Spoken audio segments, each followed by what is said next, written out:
Welcome back. Spectrum IAS class में आपका स्वागत है। मूवीशाला के द्वारा प्रायोजित कोड SPEC 6075 मैं डॉक्टर राजकुमार सिंह। हम लोग BPSC 67 60S एट विशेषकर एंथ्रोपोलॉजी पढ़ रहे हैं। पिछले क्लास में एंथ्रोपोलॉजी का सिलेबस हम लोग डील किए थे। उसके बाद सामाजिक मानव शास्त्र सोशल एंथ्रोपोलॉजी में कुछ टॉपिक्स डील हुआ था, जो आप वीडियो में देख सकते हैं कि मानव शास्त्र की परिभाषा, क्षेत्र, प्रकृति और अन्य विज्ञान से संबंध वो जारी रहेगा। आज हम शारीरिक मानव शास्त्र फिजिकल एंथ्रोपोलॉजी का सिलेबस और टॉपिक्स के साथ कुछ कॉन्सेप्ट को लेकर आए हैं, जिसकी जानकारी देंगे।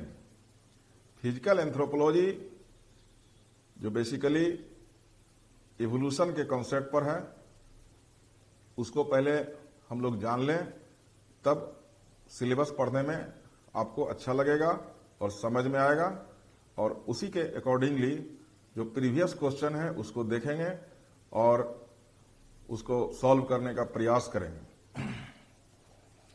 जैसा कि मानव शास्त्र का 3 सेक्शन है सिलेबस में, तो शुरू से हम चलते हैं। मानव शास्त्र 3 भाग में विभाजित है सिलेबस के अनुसार। सामाजिक,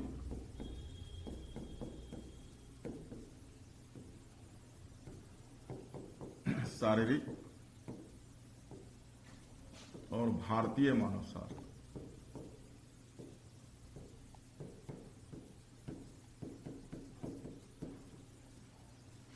सोशल, फिजिकल या बायोलॉजिकल भी कर सकते हैं, एंड इंडियन। सोशल का कुछ टॉपिक्स हम डील किए थे, जो आगे कंटिन्यू रहेगा। फिर आज फिजिकल का चर्चा करेंगे, सिलेबस और कॉन्सेप्ट के बारे में। शारीरिक मानव शास्त्र में जो मेन टॉपिक्स हैं उसको देखा जाए तो सबसे पहला जो कंसेप्चुअल है उद्विकास,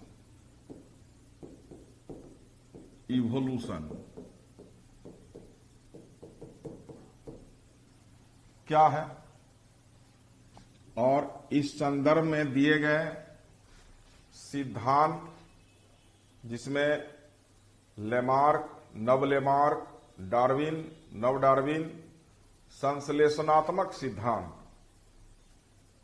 फिर जाके बृहद उद्विकास और सूक्ष्म उद्विकास क्या है, दोनों में अंतर।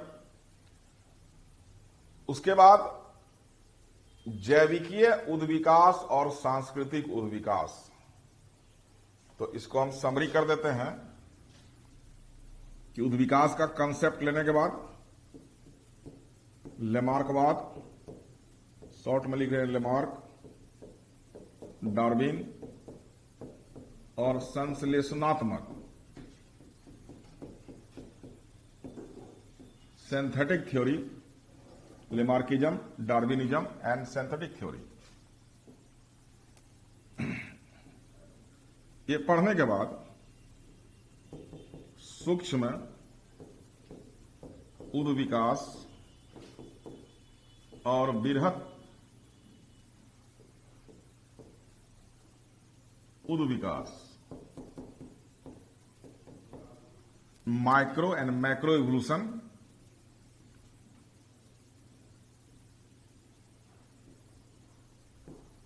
जैविक उद्विकास और सांस्कृतिक उद्विकास।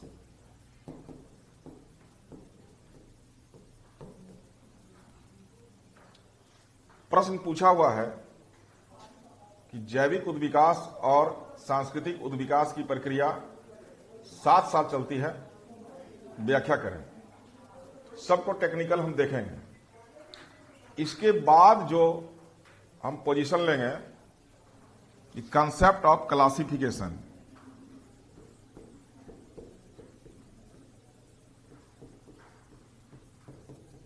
कंसेप्ट ऑफ क्लासिफिकेशन लेने के बाद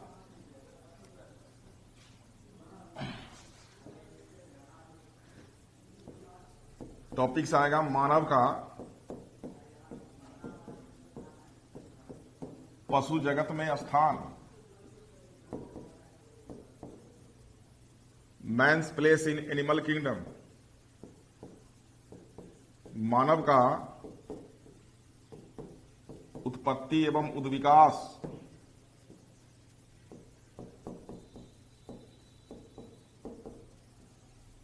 और इसी में हम लोग प्राइमेट पर भी चर्चा करेंगे। तो इन सारे बात को पढ़ने के लिए, अभी ये टॉपिक्स पढ़ने के लिए क्लासिफिकेशन का कॉन्सेप्ट चाहिए कि प्राइमेट है क्या, कहां से आया, वर्गीकरण को देखेंगे। तो उस पर हम फोकस करेंगे और उद्विकास को समझने का प्रयास करेंगे। कौन कौन विद्वान व्यू दिए, तो हम इस पर बढ़ते हैं। उद्विकास, इवोल्यूशन।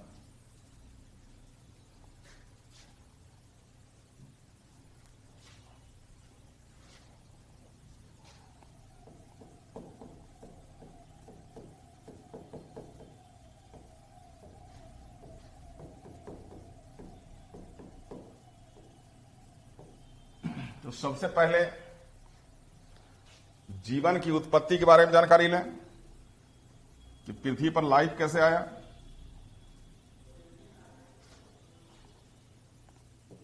तो एक डाटा लेंगे, ब्रह्मांड की उत्पत्ति लगभग 12 से 15 अरब वर्ष पूर्व, billion years ago, origin of universe जो एक्सपेक्टेड टाइम है। और इस यूनिवर्स में जिस सोलर सिस्टम में हम रहते हैं, तो सूर्य की उत्पत्ति लगभग 5 अरब वर्ष पूर्व, बिलियन ईयर्स एगो, या 10⁹ बिलियन का हो जाएगा। सूर्य के बाद पृथ्वी की उत्पत्ति 4.6 बिलियन ईयर्स एगो। अब इस पृथ्वी पर जो जीवन की शुरुआत या उत्पत्ति हुई वो 3.6 अरब वर्ष पूर्व।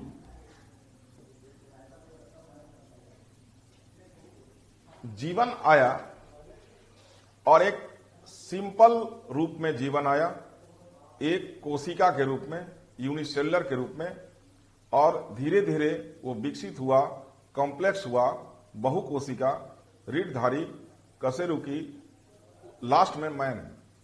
उसका सीरीज हम लोग देखेंगे। तो जीवन का उत्पत्ति से संदर्भ में हम बात करें तो सूर्य से ही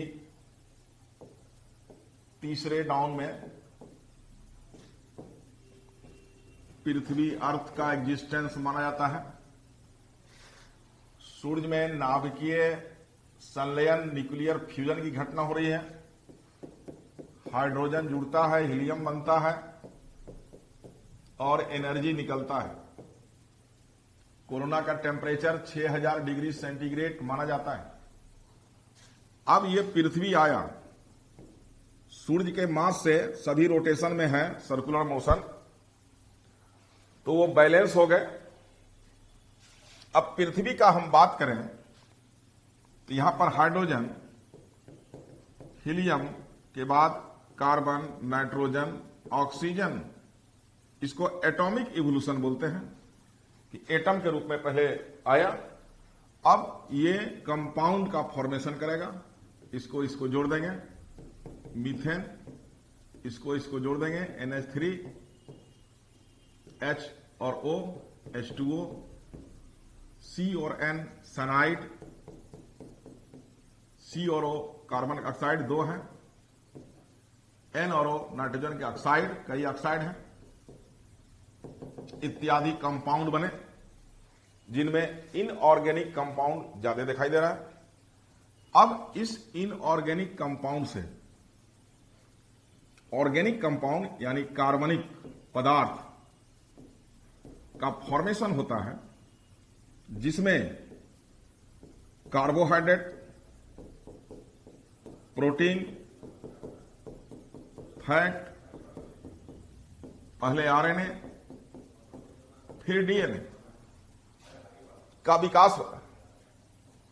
अब इधर भौगोलिक घटना भी है कि पृथ्वी जब सूर्य से अलग हुआ, टेम्परेचर 6000 डिग्री सी, वाटर का फॉर्मेशन हुआ, हाई टेम्परेचर पर वेपोराइजेशन हुआ, ऊपर जाके कंडेंसेशन हुआ, वर्षा के रूप में परिणत हुआ।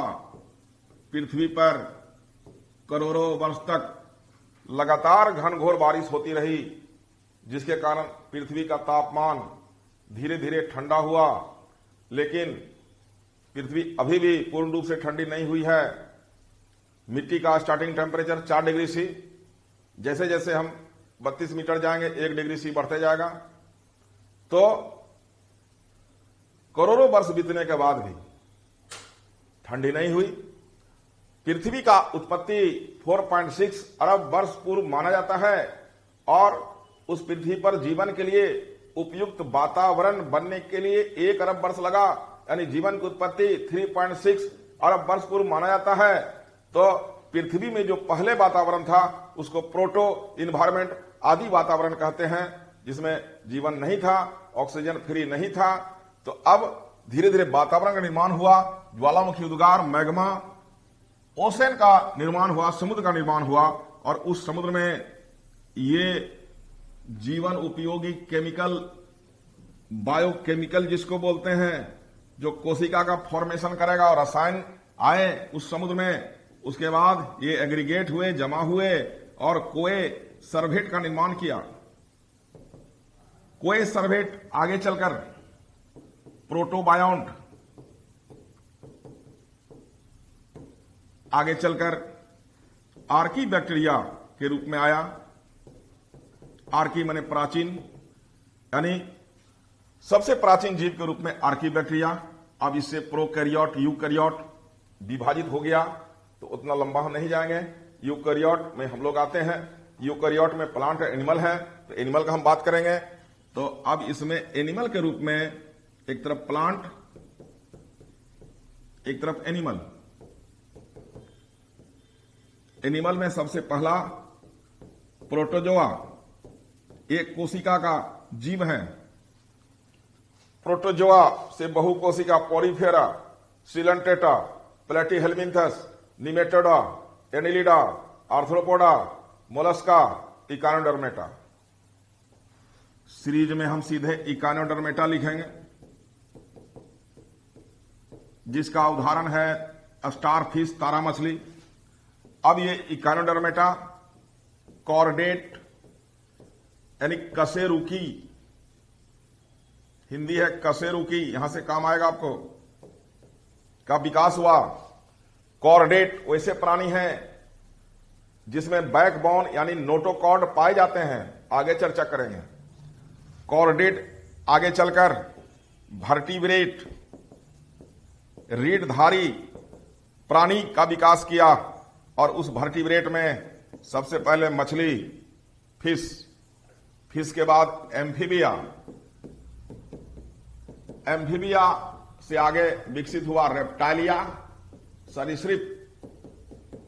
रेप्टाइलिया आगे चलकर 2 ब्रांच में गया। एक तरफ आर्कियोप्टेरिक्स,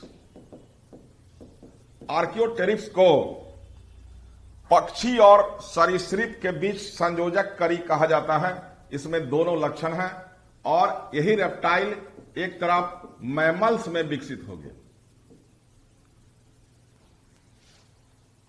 अब मैमल्स का 3 कैटेगरी बन गए।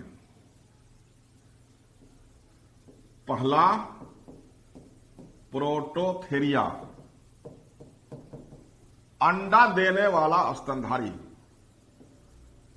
दूसरा मेटाथेरिया, फीमेल के पेट में पाउच होता है, कंगारू उसका उदाहरण है, ऑस्ट्रेलिया में पाया जाता है। और तीसरा कैटेगरी बना यूथेरिया, जिसको वास्तविक स्तनधारी कहा जाता है, ट्रू मैमल, जिसमें प्लासेंटा प्रेजेंट है और वो बच्चे को जन्म देता है। इसको हम रिपीट कर रहे हैं, फिर से आगे बढ़ेंगे, क्योंकि यूथेरिया लेकर हमको आगे बढ़ना पड़ेगा। कि ब्रह्मांड से हम लोग चले, पृथ्वी पर आए, पृथ्वी पर प्रोटो इन्वायरमेंट फॉर्मेशन में समय लगा, ऑर्गेनिक कंपाउंड का फॉर्मेशन हुआ। तो ऑर्गेनिक कंपाउंड केवल जीव जंतु के शरीर में ही पाया जाता है। ऑर्गेनिक कंपाउंड केवल जीव जंतु के शरीर में ही पाया जाता है।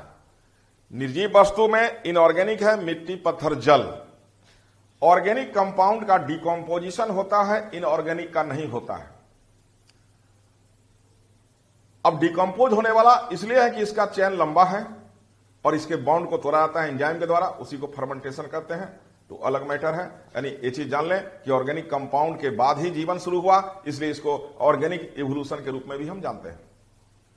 पहले सेल लाइक मटेरियल जो है फॉर्मेशन हुआ, सेल का जो मटेरियल है, सामान है, वो आया। उसके बाद कोएसर्वेट, प्रोटोबायोंट, आर्कीबैक्टीरिया, दो भाग में एनिमल प्लांट के रूप में। यहां प्रोकैरियोट यूकैरियोट है, उसको हम शॉर्ट कर दिए हैं।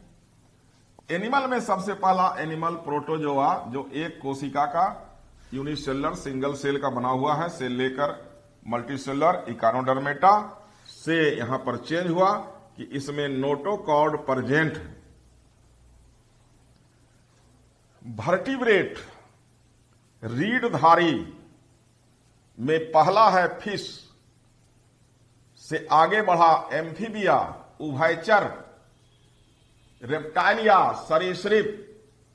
उभयचर का खासियत है कि जल स्थल दोनों जगह रहता है। सरीसृप रेंग कर चलने वाला।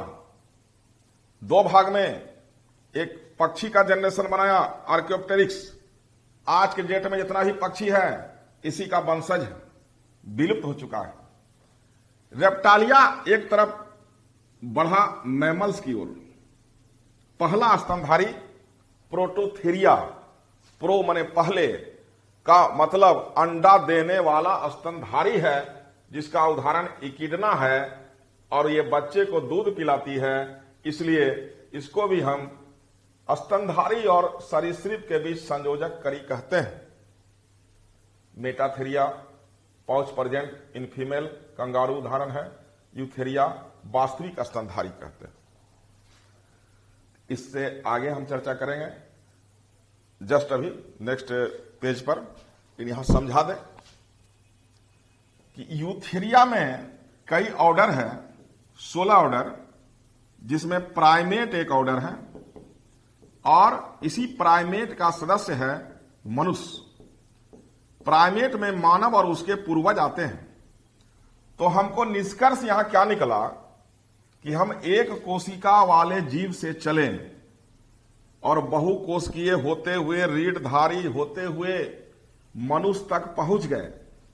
तो सारे डिस्कशन का यही निष्कर्ष है कि इस पृथ्वी पर सबसे पहले सिंपल यानी सरल जीव का विकास होता है और उसमें कॉम्प्लेक्सिटी बढ़ते जाता है, जटिलता बढ़ते जाती है, तो जटिल जीव का विकास होता है। तो सरल जीव से जटिल जीव बनने की प्रक्रिया को ही उद्विकास कहा जाता है। Formation of complex living by simplest one is considered as evolution, उद्विकास। तो उद्विकास हम वर्ड जहां भी यूज करेंगे, चाहे वो सांस्कृतिक उद्विकास हो या जैविक उद्विकास हो, उसका मतलब समझेंगे कि सरल से जटिल की ओर जाएगा, सरलतम से जटिलतम की ओर जाएगा। तो अब इस उद्विकास में जो विद्वान है उसको हम लंच करेंगे कि उद्विकास के क्षेत्र में उद्विकास के क्षेत्र में सबसे पहला मत देने वाले लेमार्क थे। उसके बाद Darwin, Wallace, Hugo de Bryce,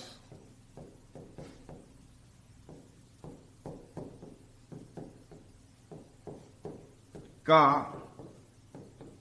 योगदान है डार्विन को उद्विकास का जनक कहा जाता है।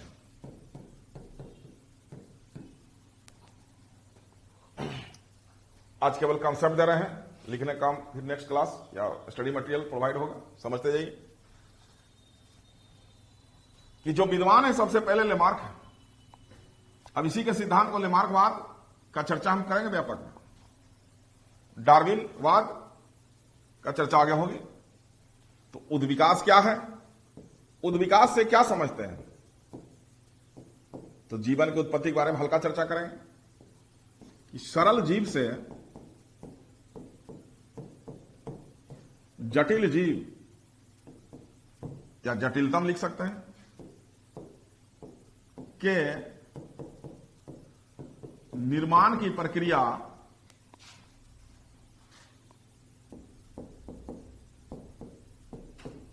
को उद्विकास कहते हैं।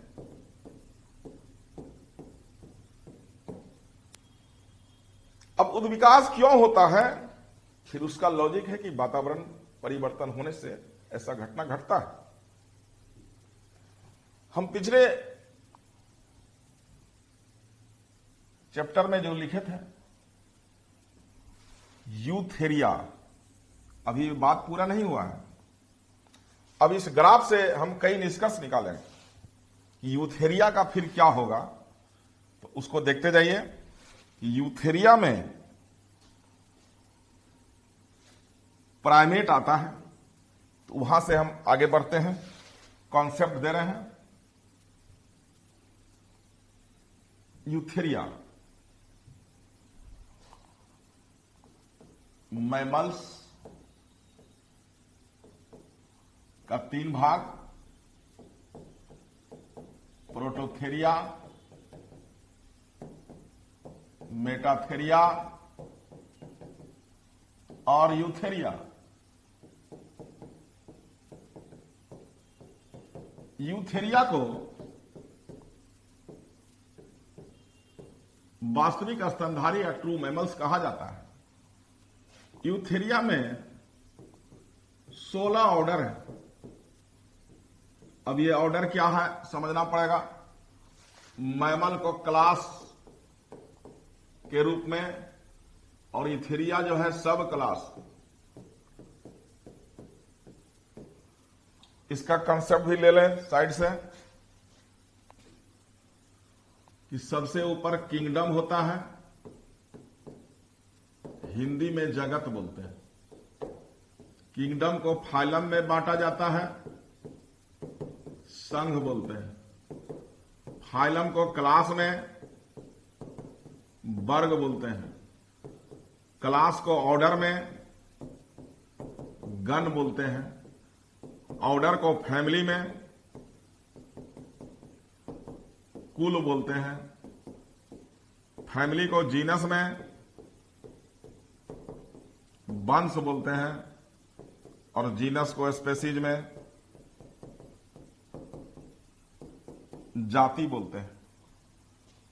कंसेप्ट ऑफ क्लासिफिकेशन में इसका और हम डिटेल करेंगे, लेकिन आपको सारा फिजिकल एंथ्रोपोलॉजी पढ़ने के पहले ये सारा जानकारी अंदर से होना चाहिए, तब आपको रीडिंग में मन लगेगा और एक्सप्रेशन आपका बनेगा। केवल नोट्स पढ़ लेने से आपका हल नहीं होता है, पीछे से बैक कॉन्सेप्ट होना चाहिए। तो पहले पूरे कॉन्सेप्ट को लें, आराम से हम लोग देखते हैं कि मैमल जो है क्लास है, और उस क्लास में सब क्लास होते हैं, और क्लास के अंदर ऑर्डर आता है गण। तो यूथेरिया सब क्लास में 16 ऑर्डर है, और इस 16 ऑर्डर में एक ऑर्डर है प्राइमेट, जो इंपॉर्टेंट है, ऑर्डर प्राइमेट, जिसमें मानव एवं उनके पूर्वज आते हैं। प्राइमेट का उदाहरण मानव एवं उनके पूर्वज। सबसे पहला पूर्वज कपी ऐप,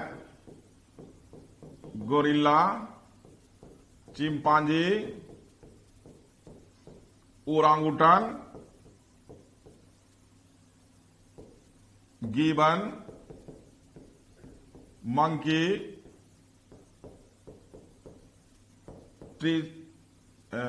टार्सियर, लेमुर, और लास्ट में ट्री श्रीयू, वृक्ष छुछुंदर, इसको हिंदी में बोलते हैं। सबसे पहला प्राइमेट है, इसलिए इसको हाईलाइट। और मनुष्य के पहले का प्राइमेट है एप, हिंदी वर्ड है कपी। कि मानव का सबसे नजदीकी पूर्वज पूछता है कपी, यानी प्राइमेट का जो विकास पढ़ेंगे तो सबसे पहले ट्री श्रीयू, वृक्ष छुछुंदर, उसके बाद अगले बढ़ते गया कपी आया, और कपी से फिर मानव आ गया। और मानव में होमो सेपियंस सेपियंस, आधुनिक मानव, वर्तमान मानव के रूप में प्रादुर्भाव हुआ।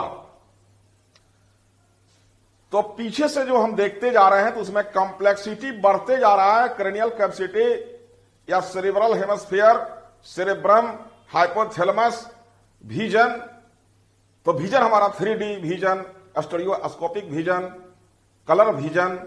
तो बेस्ट विजन माना जाता है होमो सेपियंस सेपियंस का। तो चाहे हम किसी भी सेक्टर में बात करें, कॉम्प्लेक्सिटी बढ़ता है। ऑर्डर प्राइमेट एक इंपॉर्टेंट ऑर्डर है, इसलिए कि इसमें मानव जो है बिलोंग करता है। तो जरा सा हल्का कॉन्सेप्ट देख लें कि प्राइमेट को हम फोकस करते हैं कि प्राइमेट एक ऑर्डर है जो सब क्लास यूथेरिया में है, और वो यूथेरिया सब क्लास मेमलिया वर्ग स्तनधारी में रखा गया है। प्राइमेट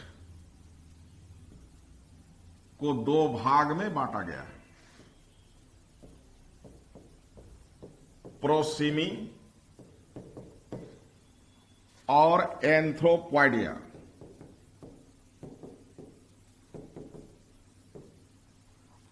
हम लोग का रिलेशन एंथ्रोपॉइड से है, को 2 भाग में बांट दिया गया है।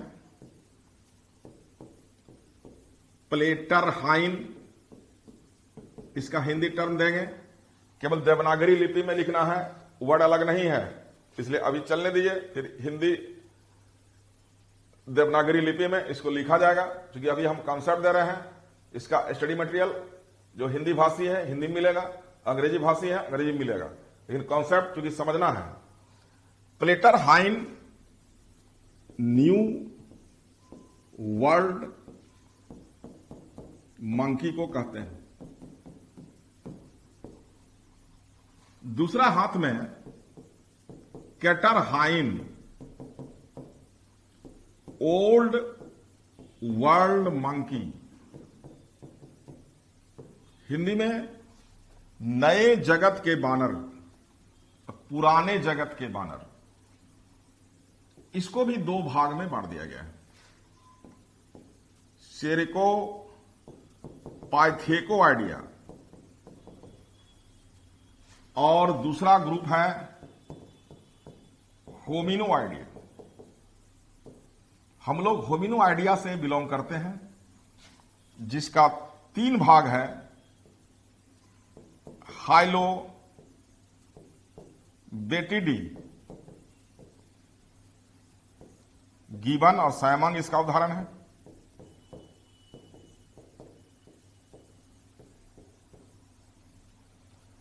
पोंगिडी,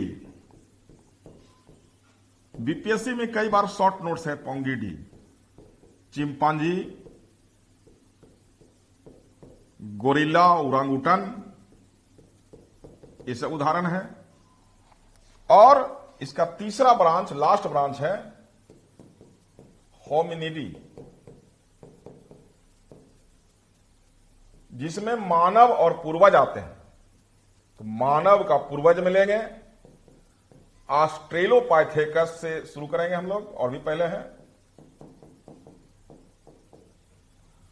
होमो इरेक्टस, निएंडरथल और होमोसेपियंस।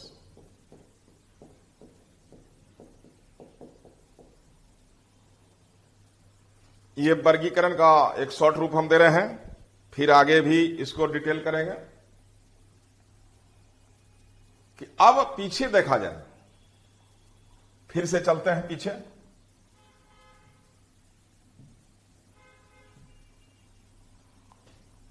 कि हम लोग प्रोटोजोआ से आए, तो सिंपल फॉर्म में इसको लिखना है कि सरल जीव से जटिल जीव, एक कोशिकीय से बहुकोशिकीय, रीढ़धारी, फिश, एम्फीबिया, रेप्टालिया, स्तनधारी, मैमल्स। अब इसी मैमल को हाईलाइट किए हैं क्योंकि अब नजदीक आ गए हम लोग, मानव का जो पता है उसका नजदीक आ गए, तो उसको थोड़ा सा हाईलाइट करेंगे, उसको हाईलाइट करेंगे। तो अब मैमल्स को हाईलाइट करने के लिए हम लोग आगे उसी को लेकर चले हैं कि मैमल्स में 3 group, Prototheria, Metatheria, Eutheria. Eutheria में 16 ऑर्डर। अब लास्ट पता है ये मनुष्य का, उसमें एक प्रमुख ऑर्डर है प्राइमेट। तो प्राइमेट में कौन कौन आता है? तो मानव और उसके पूर्वज आते हैं। तो प्राइमेट पर भी शॉर्ट नोट्स है, आपको जानना है उसका लक्षण, उसके बारे में लिखना है, तो इसलिए ये कॉन्सेप्ट होना चाहिए। उसके बाद प्राइमेट को हम डिटेल कर दिए, इस पर शॉर्ट नोट्स हैं, इस पर शॉर्ट नोट्स हैं। पोंगिडी पर कई बार क्वेश्चन पूछे हुए, तो ज्यादा टेंशन नहीं लेना है। जो जो क्वेश्चन का फॉर्मेट है, जैसे पोंगिडी है तो उसका क्या लक्षण है, पोंगिडी कहां से आया, तो ये फैमिली है, तो इस फैमिली को देंगे। फैमिली के ऊपर फिर क्लास का नाम लिखेंगे, ऑर्डर का नाम लिखेंगे, सुपर क्लास होगा, इंफ्रा ऑर्डर होगा, तो उस सबको सजाते हुए लैंग्वेज में कन्वर्ट कर देना है। लेकिन आप पहले समझ लें इसको। इन सारे बातों को देखने से पता क्या चलता है कि इस पृथ्वी पर जीवन जो है जटिलतम की ओर बढ़ता है। अब प्राइमेट के बारे में हम कुछ बेसिक जानकारी यहां पर रख दें। प्राइमेट जो एक ऑर्डर है, गण है, तो उसको पहले लिख देते हैं ऑर्डर प्राइमेट। अब फिगर से समझे कि दोनों आंख सामने होगा, जिसको बाइनोकुलर विजन कहते हैं, या 3D विजन कहते हैं, या स्टेरियोस्कोपिक विजन कहते हैं, और ये कलर विजन है, जो प्राइमरी कलर को देख सकता है। दोनों आंख सामने है। अन्य जानवर में गाय, भैंस, बकरी एक आंख इधर एक आंख इधर, वो मोनोकुलर विजन है। हम लोग में बाइनोकुलर विजन है। तो किसी वस्तु को देखने में, निशाना बनाने में ज्यादा सुविधा होता है। 3D विजन है, यानी शेप, साइज और डिस्टेंस का पता हम लगा सकते हैं विजन के द्वारा। अगला डेवलपमेंट कैरेक्टर क्या है?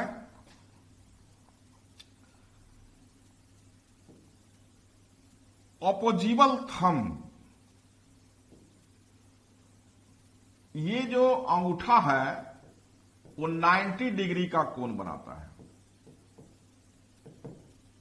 ऑपोजिवल थंब, इसको हिंदी में पदांगुष्ठ बोलते हैं, 90 डिग्री का कोण बनाता है, जिससे औजार या वस्तु पकड़ने में सुविधा होता है। नेल जो है वो फ्लैट है, चौड़ा नाखून है, चपटा नाखून है, फ्लैट नेल, क्लॉ नहीं है, नेल है, तो औजार पकड़ने में सुविधा हुआ। सेरेब्रम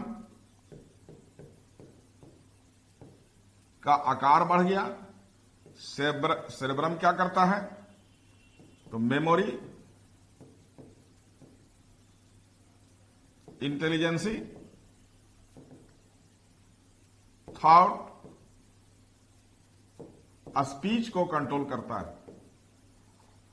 प्राइमेट में सेरेब्रम का आकार बढ़ा हुआ, विकसित हुआ। उसके बाद हाइपोथैलेमस ब्रेन का एक पार्ट है, more develop than other animals.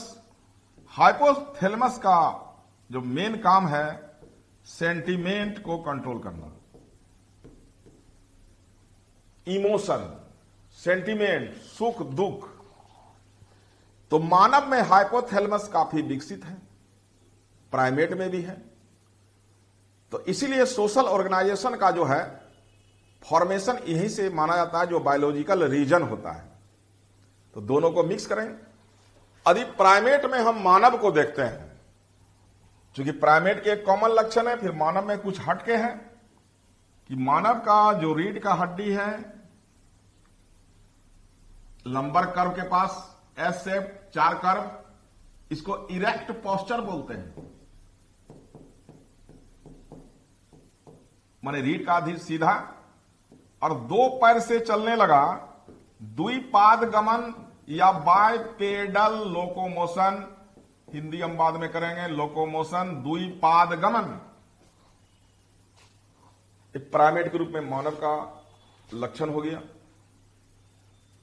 Cranial capacity बढ़ा, ड्रायोपैथेकस कपीक था, के बाद रामापैथेकस, ऑस्ट्रेलोपैथेकस, होमो हैबिलिस, होमो इरेक्टस, निएंडरथल, होमो सेपियंस और वर्तमान में होमो सेपियंस सेपियंस। ये यात्रा है। यात्रा के दौरान कॉम्प्लेक्सिटी बढ़ रहा है, जटिलताएं बढ़ रही है, मानसिक और शारीरिक क्षमता बढ़ रहा है, हाथ और पैर का मूवमेंट बढ़ रहा है, आई साइट बढ़ रहा है। इन कारण से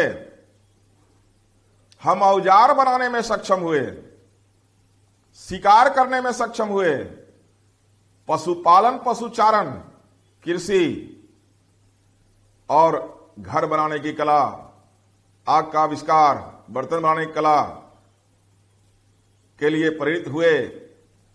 इसको सांस्कृतिक उद्विकास कहें कि पहले तो जैविक उद्विकास, उसके कारण सांस्कृतिक उद्विकास।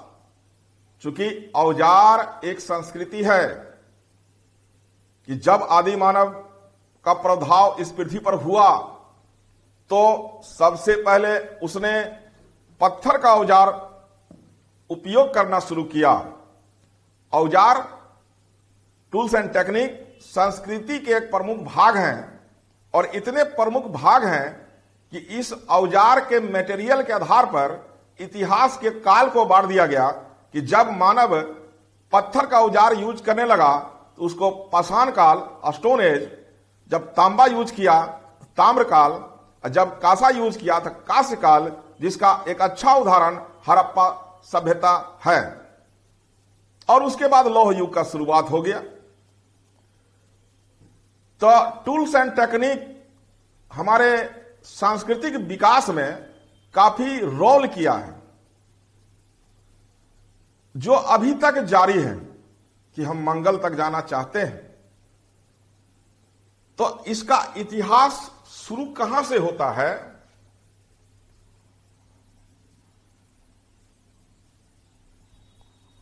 प्लीस्टोसीन पीरियड,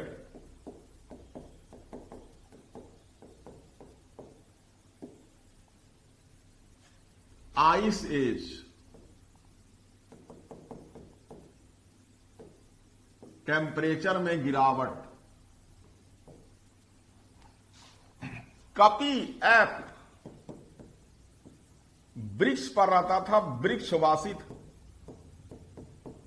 आर्बोरियल शाकाहारी था, हर्बीवोरस।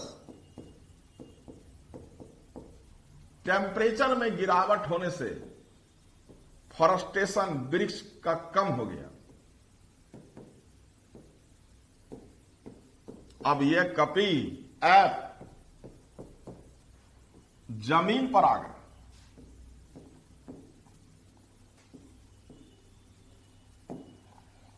भोजन के तलाश में। इसी उद्विकास में हम लोग डार्विन का थ्योरी पढ़ेंगे। डार्विन ने कहा है कि struggle for existence and survival of the fittest, कि हर जीव जीने के लिए संघर्ष करता है और संघर्ष में वही कामयाब होता है जो सबसे फिट है। तो वो कपी जो वृक्षवासी थे, भोजन के तलाश में जमीन पर उतरे और वो कंदमूल फल के साथ साथ कच्चा मांस खाने लगे। मोड ऑफ न्यूट्रिशन इसने चेंज कर दिया। अब ये शाकाहारी से सर्वाहारी ओमनिवोरस मोड ऑफ न्यूट्रिशन में चला गया। कच्चा मांस खाने के लिए जानवरों का शिकार करने लगा। तो इस पृथ्वी पर पहला जो मानव है वो हंटर एंड गैदरर, शिकारी और सामूहिक रूप में रहने वाला मानव का शुरुआत हुआ। चूंकि शिकार बड़े बड़े जानवरों का होता था, कुछ घंटों से लेकर दिनों तक शिकार होता था। अब ये मानव ग्रुप में रहने लगे, गुफा में रहने लगे, इसलिए कि उन्हें घर बनाने की कला नहीं थी। पानी के सोर्स के बगल में नदी, झरना और जंगल के आसपास रहने लगे ताकि शिकार के लिए जानवर मिल जाए। तो जितना भी पूरा पाषाण कालीन या पाषाण कालीन जो संस्कृति के अवशेष मिले हैं, उसका साइट इसी 3 लोकेशन को शो करता है। भीमबेटका का नाम सुने होंगे, मयूरभंज, वीरमानपुर, इस तरह का साइट है। तो केवल भारत ही नहीं, पूरे दुनिया में हम पाषाण काल को देखें तो इसी तरह का लोकेशन मिलता है जहां पानी का सोर्सेज हो, इसलिए कि बर्तन बनाने की कला नहीं थी, गृह निर्माण नहीं था। तो रॉक शेल्टर या कैव डवेलर या गुफा निवासी बोलेंगे। शिकार करना जंगल में ही होगा तो जंगल के बगल में रहेगा। अब धीरे धीरे बस्ती का निर्माण होने लगेगा। तो जब हम सी ग्रुप में पाषाण काल पढ़ेंगे तो जब नव पाषाण आ जाएंगे तो लगभग सारा स्ट्रक्चर का फॉर्मेशन हो जाए, बस्तियां बनने लगेगी, एग्रीकल्चर विकसित हो जाएगा, चाक का आविष्कार हो जाएगा, आग जलाने की कला की जानकारी हो जाएगी, वस्त्र का निर्माण कब शुरू हो जाएगा। तो सिस्टमैटिक हम आगे बढ़ते जाएंगे। तो नव पाषाण संस्कृति में जो साइट है, बुर्जहोम, गुरुक्राल, चिरांद, चेचर, गड्ढानुमा घर में मानव रहता था। अलग अलग व्यास का गड्ढा है, किसी का ऊपर का व्यास कम, नीचे का व्यास ज्यादा, नीचे जाने के लिए सीढ़ी, और वो हड्डी के उपकरण का प्रयोग, श्रृंगार के सामग्री में हड्डी का प्रयोग, चूड़ी, टिकली, कंगन जो भी होता है, सुई जो है हड्डी का मिला है। तो साइट अलग अलग है। अब कोई बिहार में है, कोई कश्मीर में है, लेकिन दोनों का जो कल्चर है एक है। तो अब प्रश्न उठता है कि हमारा ग्रुप बन गया, समूह बन गया। अब इस समूह के द्वारा ही सामाजिक सांस्कृतिक विकास का शुरुआत हो गया। अब यहां पर हम लिख सकते हैं सामाजिक सांस्कृतिक विकास में सबसे पहले समूह के बाद विवाह, परिवार, नातेदारी, संस्कृति में जाएंगे, जादू, धर्म, आत्मा कंसेप्ट, कर्मकांड का विकास, औजार उपकरण का विकास, गृह निर्माण, कृषि, पशुपालन, अब दुनिया भर का मैटर हमारे पास है। सांस्कृतिक उद्विकास। तो सांस्कृतिक उद्विकास क्यों? जैविक उद्विकास के कारण सांस्कृतिक उद्विकास। दिमाग का कैपेसिटी बढ़ा, औजार बनाने की कला विकसित हुई, वैसा हमारा हाथ उंगली का आकार बना, हाथ पैर में मूवमेंट ज्यादा होने लगा, क्रियाशीलता ज्यादा होने लगी, बायपेडल लोकोमोशन, द्विपाद गमन के कारण तेजी से चलने में सक्षम हुए, सेरिब्रम के विकसित होने से लैंग्वेज, स्पीच का फॉर्मेशन, इवोल्यूशन शुरू हो गया, जो बाद में लिपि और भाषा के रूप में उभरा। पहले चित्रात्मक था, तब जाके लिपि विकसित हुआ। पहले मूक भाषा था, सबसे प्राइमरी है। तो एक तरफ हम देख रहे हैं कि मानव का शारीरिक उद्विकास,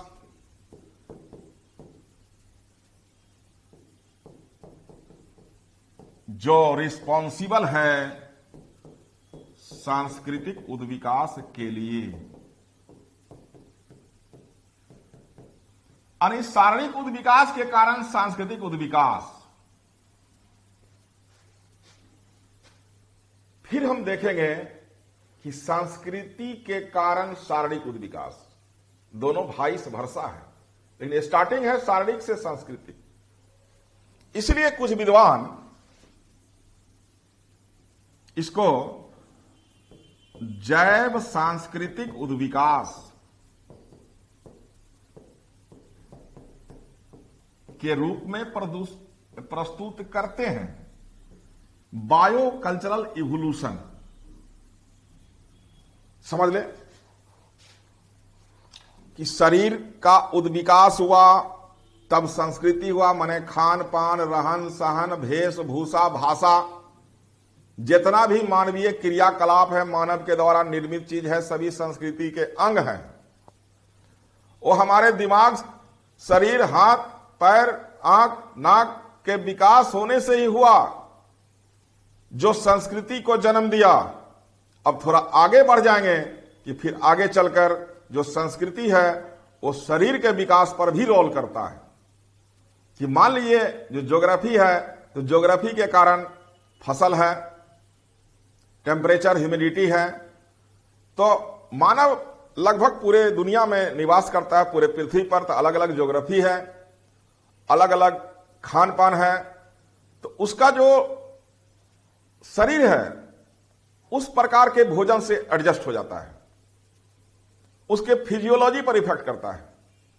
यानी खान पान एक संस्कृति है और उस संस्कृति का इफेक्ट हमारे शरीर पर है, यानी उस भोजन का इफेक्ट हमारे शरीर पर है। तो एक तरफ शारीरिक उद्विकास सांस्कृतिक उद्विकास को प्रेरित करती है, दूसरी ओर संस्कृति जो है वो शारीरिक उद्विकास को प्रेरित करती है। यानी संस्कृति और उद्विकास दोनों एक दूसरे से आश्रित है, इसलिए इसको जैव सांस्कृतिक उद्विकास कहा जाता है। आगे चर्चा करेंगे। हम लोग बेसिकली फोकस कर रहे हैं कि उद्विकास क्या है, कि जब तक हम उद्विकास नहीं समझेंगे तो लेमार्क, डार्विन नहीं समझ में आएगा, और जो पशु जगत में स्थान है वो भी नहीं समझ में आएगा। तो बार बार हम यही कह रहे हैं कि सरल से जटिलतम की ओर जीरो से स्टार्ट होता है। कि मान लीजिए हम धर्म की बात करते हैं तो सबसे पहले आत्मा का कंसेप्ट या सुपर नेचुरल पावर में जो है विश्वास सभी धर्मों में लगभग माना जाता है। अब उसके उत्पत्ति के लिए कई सिद्धांत दिए जा चुके हैं और सारे सिद्धांत का सार है कि सुपर नेचुरल पावर, अति प्राकृतिक शक्ति या पारलौकिक शक्ति, अलौकिक शक्ति में विश्वास सभी धर्मों का सार है। धर्म एक अलग चैप्टर हम लोग का है। तो आदि मानव जब ग्रुप में रहने लगा तो उसे आग की जानकारी नहीं थी। वो मृत पूर्वज को दफना देता था, दफनाने के बाद उसको सपना आता था, तो सपना के कारण वो अचंभित होता था कि हम तो दफना का है तो फिर कैसे सपना आ गया। अब इस कारण उस कब्रगाह पर फिर जाता था। दो रीजन था उसमें, एक भय से, दूसरा श्रद्धा से। तो भय और श्रद्धा के कारण वही कब्रगाह जो था एक पूजा स्थल के रूप में विकसित हुआ। तो आज हम किसी पूजा स्थल में जाते हैं तो दो ही साइकोलॉजी हमारे पास होता है कि कहीं श्राप ना मिल जाए, भय, और हमको श्रद्धा होता है तो हम नमन करते हैं। तो भय और श्रद्धा यानी आत्मा विश्वास, अति प्राकृतिक शक्ति में विश्वास हर धर्मों में लगभग है, उसका सार है। तो अब जीरो लेवल पर हम जाएंगे तो धर्म का कर्मकांड एकदम सिंपल था, लेकिन आज का धर्म जो है वह काफी कॉम्प्लिकेटेड है, जो बिना किसी विशेषज्ञ के हम नहीं समझ सकते हैं। उसी तरह से जितने भी सामाजिक संस्थाएं हैं वो सिंपल वे में डेवलप हुआ और धीरे धीरे वह कॉम्प्लेक्सिटी की ओर बढ़ता जा रहा है। तो हमारा सामाजिक सांस्कृतिक उद्विकास भी सरल से जटिलतम की ओर जा रहा है। जिस प्रकार जैविकीय उद्विकास चल रहा है, क्योंकि जैविक ही संस्कृति को फॉर्म करता है और संस्कृति जैविक एक दूसरे को बैलेंस करता है, एक दूसरे को इंटरफेयर करता है, जिसके लिए हम टर्म देते हैं जैव सांस्कृतिक उद्विकास। यानी उद्विकास को हम बखूबी समझें कि उद्विकास किसी एक सब्जेक्ट का चीज नहीं है। सांस्कृतिक उद्विकास, आर्थिक उद्विकास, राजनीतिक उद्विकास, किसी भी सेक्टर में हम जा सकते हैं, लेकिन हम यहां पर फोकस करेंगे चूंकि फिजिकल एंथ्रोपोलॉजी पढ़ रहे हैं, तो जैविकीय उद्विकास या शारीरिक उद्विकास। अब इस क्वेश्चन का डायरेक्शन अलग अलग आपको जाएगा कि उद्विकास से क्या समझते हैं। इस संदर्भ में दिए गए विभिन्न सिद्धांतों की चर्चा करें, सबसे लॉन्ग क्वेश्चन हो जाएगा। या उद्विकास से क्या समझते हैं, लेमार्कवाद की चर्चा करें। एक बार क्वेश्चन आया है बीपीएससी में कि लेमार्कवाद और डार्विनवाद का कंपैरिजन करें, तो ठीक है, कोई दिक्कत नहीं, हम दोनों को सेपरेट समझ लेंगे। जो कॉमन है उसको हटा के जो डिफरेंस है हटा देंगे। संश्लेषणात्मक जो मॉडर्न थ्योरी है, सारे थ्योरी का पॉजिटिव जो मॉडर्न कंसेप्ट है, सबको समाहित कर देंगे। तो संश्लेषणात्मक सिंथेटिक मतलब कई को जोड़ के बना दिया गया। उद्विकास हुआ। अब उद्विकास क्यों, प्रश्न उठता है कि व्हाई इवोल्यूशन एसेंशियल या नेसेसरी। उद्विकास क्यों, इसकी क्या आवश्यकता है, क्या लॉजिक है इसका। क्यों नहीं एक ही प्रकार के जीव लाखों करोड़ों वर्ष तक जिंदा रहते हैं।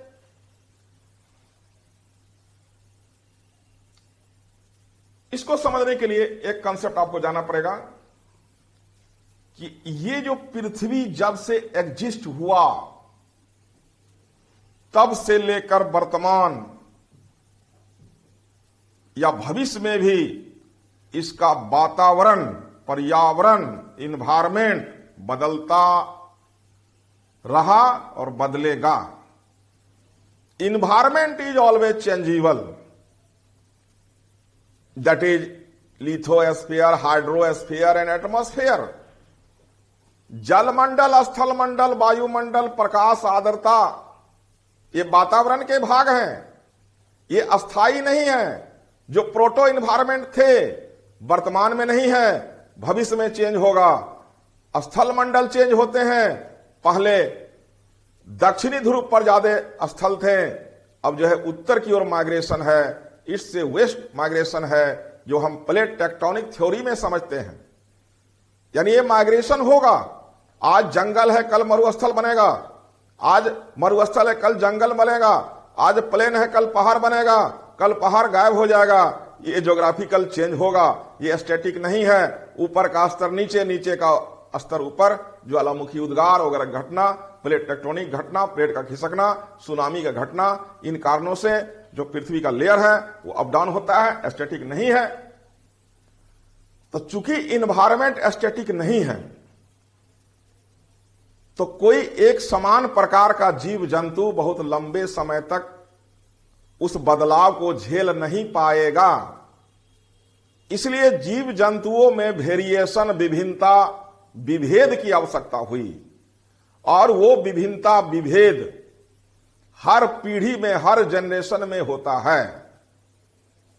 टेक्निकल यदि हम समझेंगे तो रिकॉम्बिनेशन ऑफ जीन, कि हर माता पिता का संतान देखने में समान भी लगता है लेकिन 100% समान नहीं होता है, कुछ नए कैरेक्टर लॉन्च होते हैं।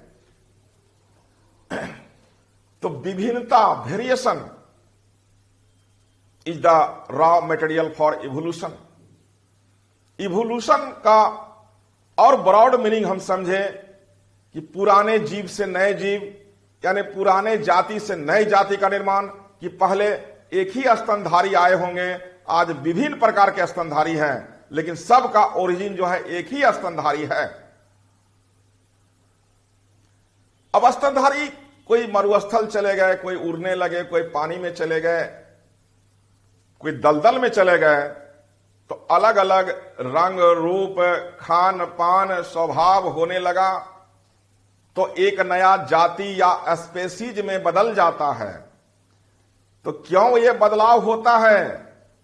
तो इस पृथ्वी का एनवायरमेंट चेंज होता है, और जब जब इस पृथ्वी का एनवायरमेंट लार्ज स्केल में चेंज हुआ है, तब तब नए प्रजाति का निर्माण संभव हुआ है, नए जाति का निर्माण संभव हुआ है, स्पेसीज का निर्माण संभव हुआ है।